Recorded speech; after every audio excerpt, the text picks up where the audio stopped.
Mm-hmm. Okay. Marquette Devon Burton, the saint and the sinner, giving you lessons from a pimp. And folks, today I didn't warn anyone that I was going live. I've been very busy, but excited to talk to you and talk about this specific topic, which is white female privilege. Something that never gets mentioned, right?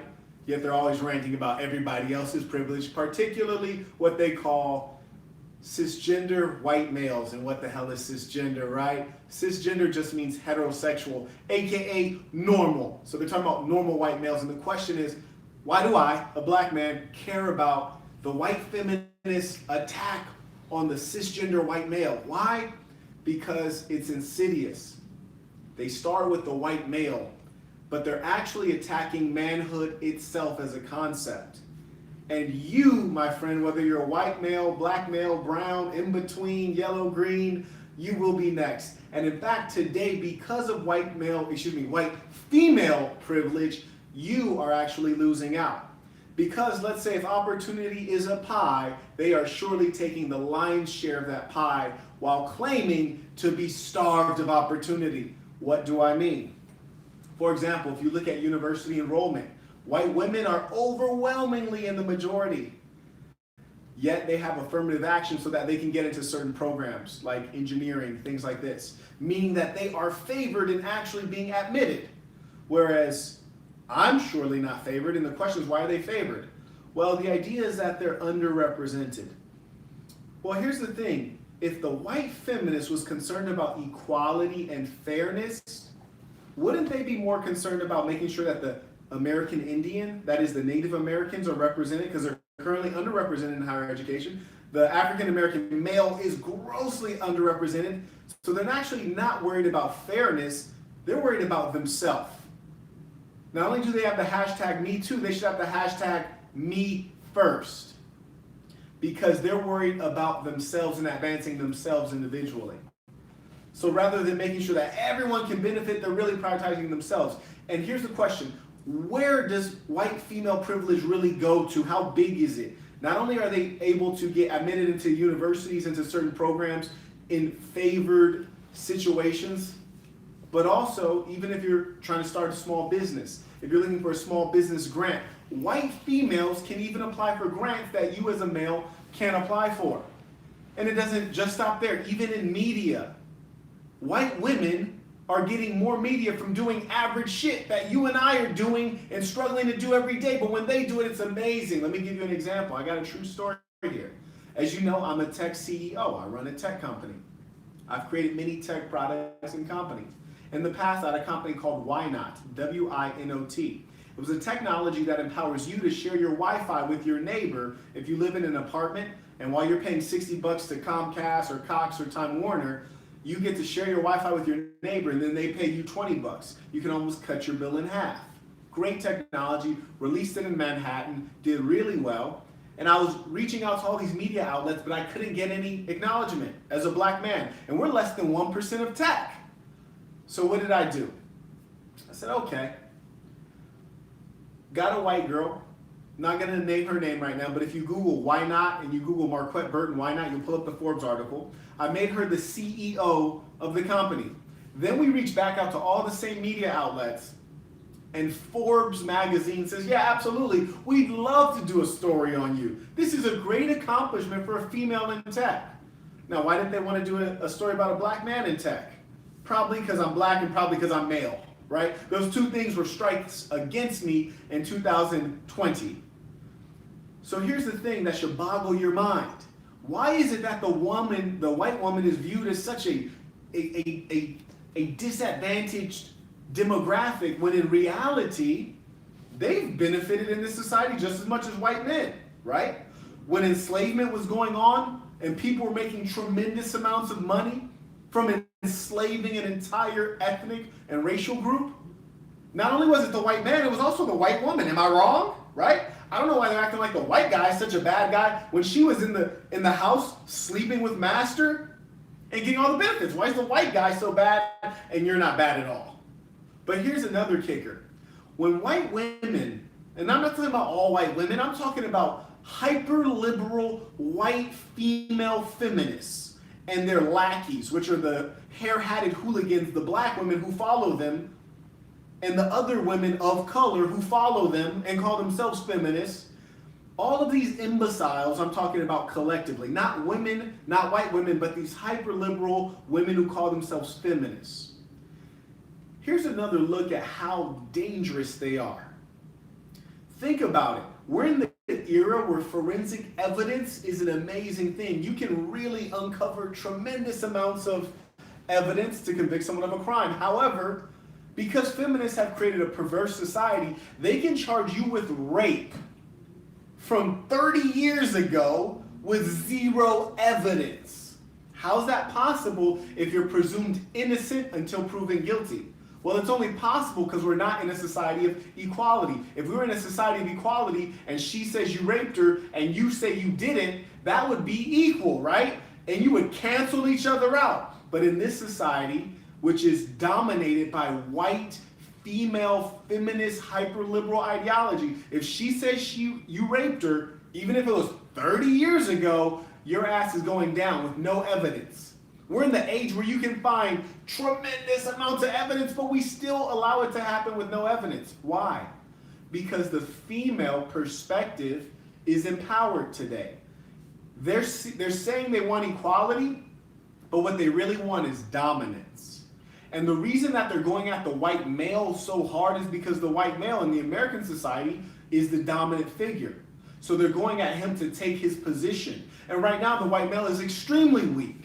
Donald Trump might be like the last example of a masculine white male in the popular media. Most of them are turning extremely feminine. And here's the kicker, folks. Really ponder this. While you have the white female liberal feminist who's bashing white male privilege, bashing it, you gotta ask yourself, where the fuck did these privileged white men come from? They came out of that white woman's vagina. Who raised them to be such assholes? That white woman who's protesting them. And then here's the kicker. This white female feminist who's saying, I don't make as much money as men. Which really they mean I don't make as much money as white men because they make more money than black men, they make more money than Latino men. So they're saying they don't make as much money as white men, but hey, who are you gonna marry? 9 out of 10 white women marry white men. So now they get to share in his wealth. So what does it even matter if he's making more money per hour? Which is actually not true when you look at the data. So that just shows you how they're basically trying to gain dominance. And here's what they're doing. It's really interesting. Being that naturally the female is weaker than the male, #MeToo and movements like this that basically empower them to exercise violence over you as a male. What do I mean by violence? They can incarcerate you without any evidence. That's violence. You're being detained against your will, violently.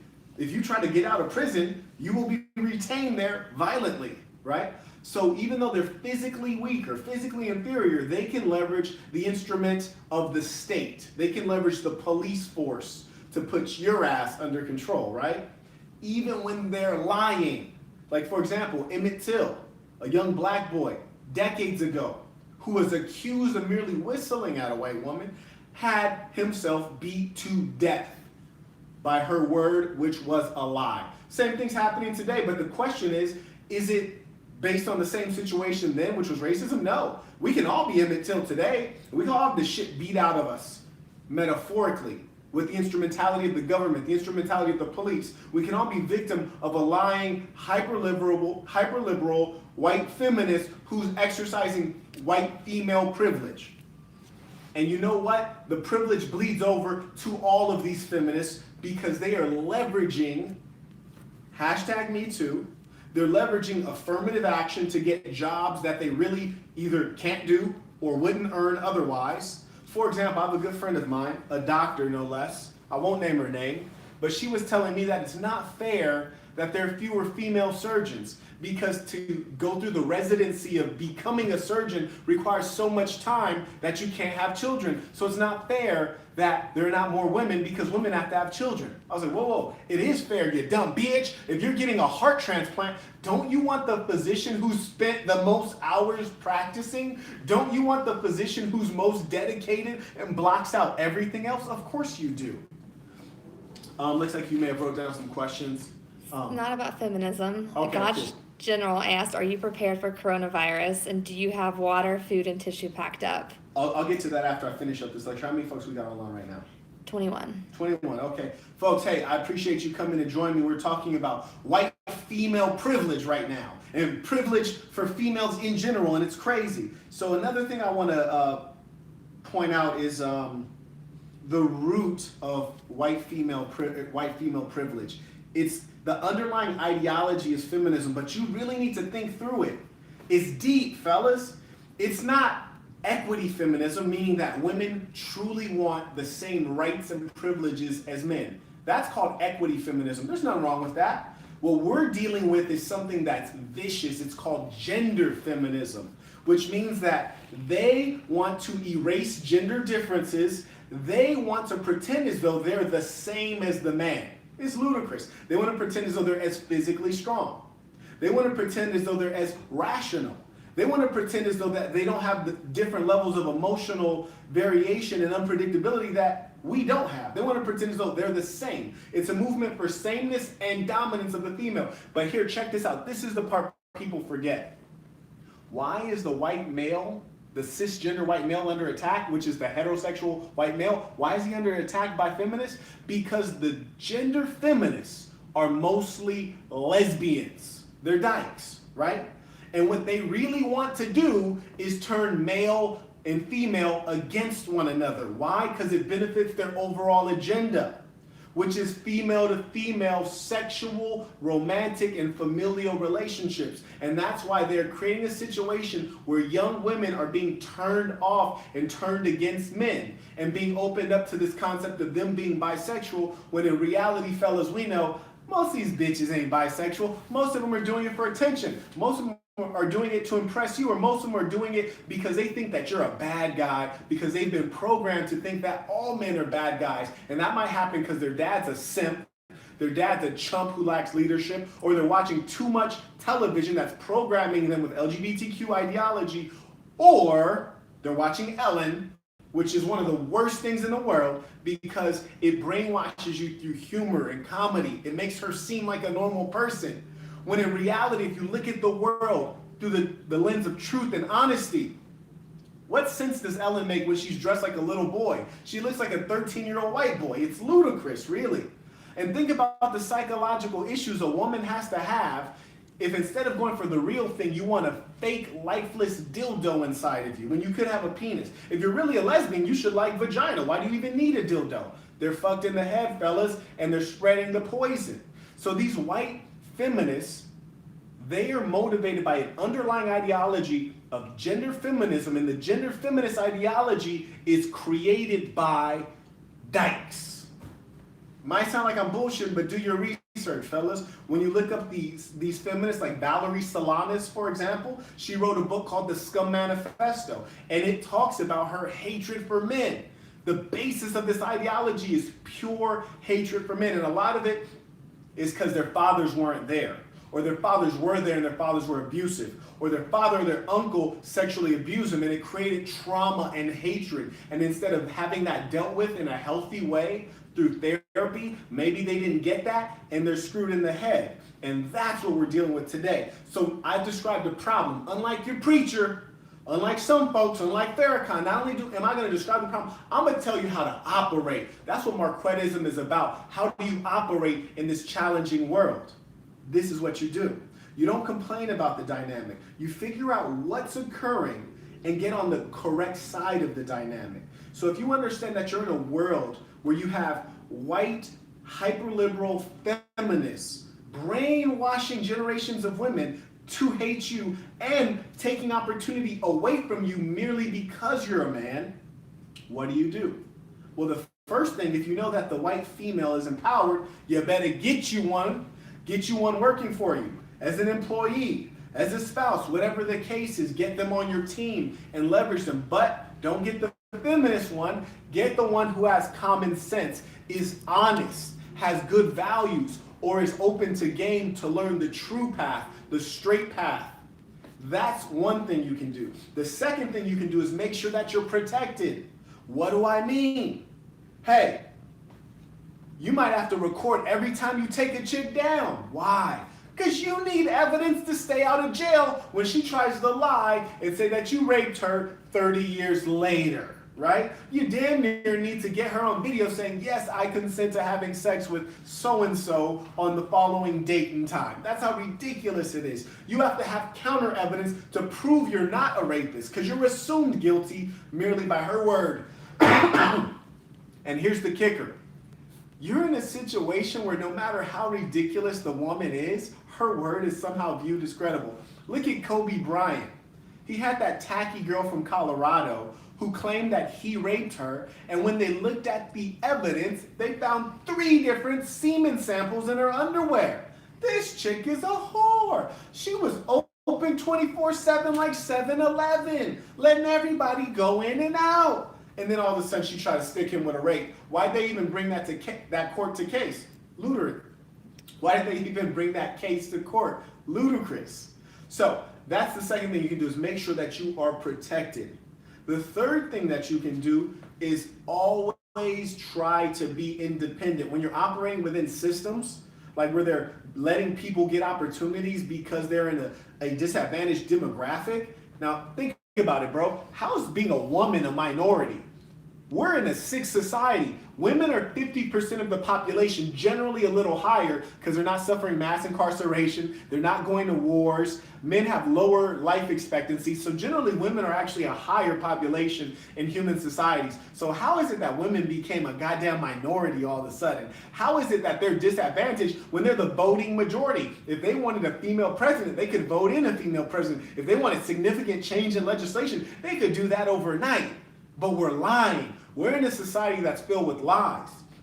That's why I talk to you guys to spread Marquettism, which is a fucking ideology that can pull back the filth that has been put in front of your eyes, the filth that has been deposited into your brain on a daily basis. People mention the term brainwashing. Motherfucker, I am trying to brainwash you in a literal sense to wash your brain of the filth that you're being taught. Let's get to some questions now. Wait, Okay. how many folks do we have online? We have 30. 30, fantastic. Let's get to some questions. I'm happy to talk. If you prioritize the questions that are actually about feminism, white female privilege, or the attack of the white male. Yep, so Lynn Brown asked, can white female privilege benefit a pimp?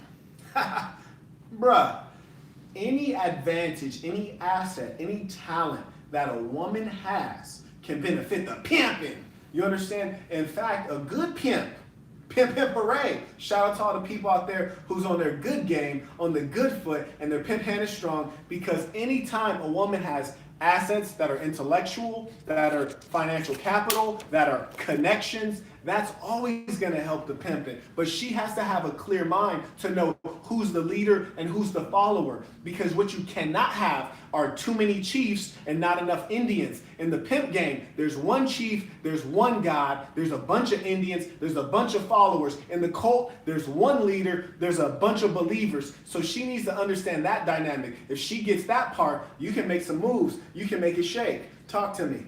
We pretty much just have statements other than the question about coronavirus, and if you're prepared with water, food, and tissues. The coronavirus question is meaningful because what you should seek to do is not get wrapped up in what everyone else is wrapped up in, because that will make you average. And being average is like a disease. Being average is like being broke, because the average person is broke. And they're not only impoverished financially, they're also impoverished mentally.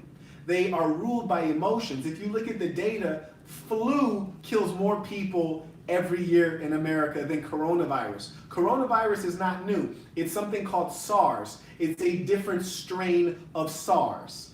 In reality, most of you will not be exposed to anyone who has coronavirus, and you don't need to worry about it. As you know, your boy was in China, as was Bridget in China, 2 different times in the last 5 months.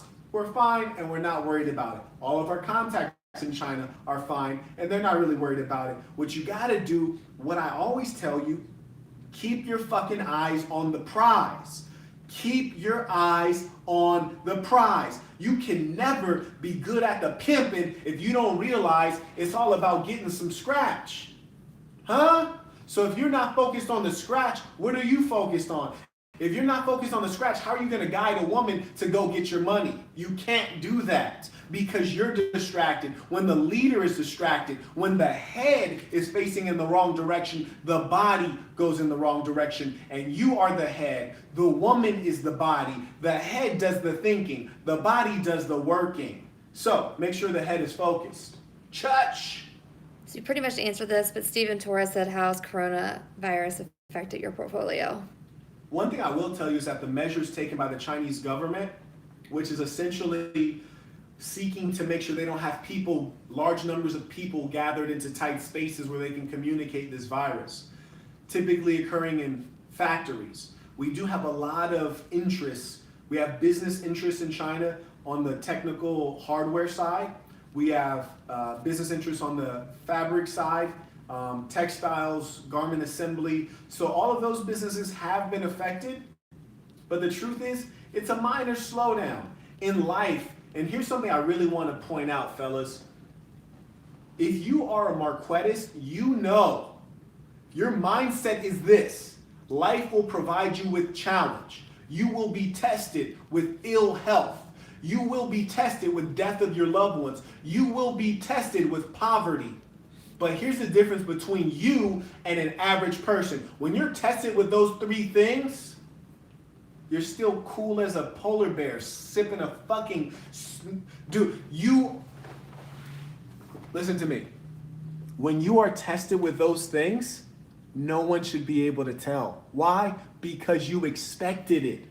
And when you can anticipate, then you can dominate. You expect things to go wrong. You expect life to have challenges. And guess what? Because you are wise, you have a few tricks up your sleeve. So you will never fall from a small trick. When there's a small obstacle in your way, a coronavirus, an earthquake, one of your loved ones dies, you take a financial hit, you keep it pimping.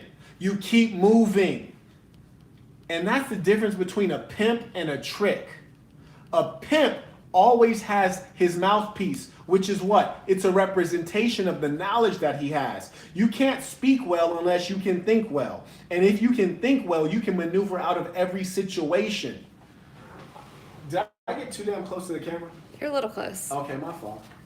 Okay. We have a question. I want to say it's Ad Parisian. Okay. It's a long one. Do you think that a toxic environment has an impact on happiness? He's a non-white male in Japan. Okay. So it's hard to meet women and fit into society. His neighbors don't want to get in the same elevator and they're scared of him. Wow. Should he escape this toxic environment and move back to France? My brother, let me tell you that positioning is everything. And that's a very important question that you asked. In fact, every time you see me, I hope you see me in pretty nice surroundings. In the East, they have the term feng shui, which is to talk about how an environment makes you feel or how it looks or the emotion of the environment. I like to have good feng shui in a room or in a hotel or in my home because you want to feel good. Human beings are emotional creatures. The more you can manage your emotions, the more you will be able to thrive. You can't work, you can't produce when you're unhappy. So that's number one. Yes, a toxic environment will get you down. If you're in an environment and the air is polluted and you're inhaling that air, you will be poisoned by the environment. So yes, you do want to make sure you're in an environment where you can thrive, an environment where you are empowered, and most importantly, as an individual human being, there's only so much you can do. That's a major lesson from the pimping. A pimp without a hoe is not a pimp.